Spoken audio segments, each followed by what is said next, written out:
အားလုံးပဲမင်္ဂလာပါကျွန်တော်ဒီနေ့ဆရာခွန်ညိုသူရဲ့အဆုံးသတ်မှာဆိုတဲ့ကြပြလေးကိုရွတ်ပြချင်ပါတယ်အဆုံးသတ်မှာဘယ်အရာမှကိုယ်နောက်မပါဘူးလို့ထိတ်လန့်တကြားသိလိုက်ကြသူတွေတက်တူးထိုးဖို့ပြင်ဆင်နေကြတယ်ကိုကတော့စက်ကူလေလေးခောက်မိတယ်တဏှာရာကိုစီးဆင်းဖို့ပြင်မယ်လက်တစုံနဲ့ဆွဲလို့မမြဲတဲ့လောကမှာလွဲချင်ရတာလွဲပေါ့ကွယ်စီကရက်မီကိုလိုကိုလွင်မျောမယ်ဘသူကိုမှအပြစ်မတင်တော့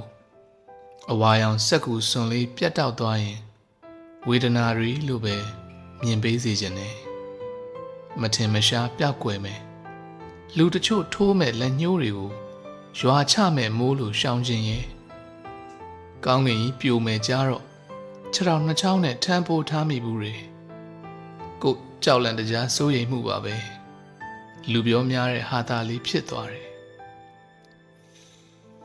ဘယ်သို့သောလောကဓမ္မပဲဖြစ်ပါစေကွယ်မချစ်ချင်တော့ရင်မုန်းတာပါပဲအပြစ်မြင်လာတဲ့အခါမေတ္တာလျော့တာပါပဲဘဝဟာတရားလုံးလိုအမြဲမချုံမှန်သိပါတယ်ချစ်သူရဲ့လက်နဲ့ကဘာတဲခြင်းနဲ့မိတ်ဆွေတွေရဲ့လက်နဲ့ခရီးတွေထွက်ခြင်းနဲ့နောက်ဆုံးဘဲကိုမှမရောက်ရှိတဲ့အခါအိမ်ပြန်ရတာပါပဲယူပဗေဒအလိုအရဆိုမပြီးမြောက်တဲ့အခါကိုရှုံးနေမှာတယ်ကဘာဟာပြက်ခဲ့တာကြာပြီပဲ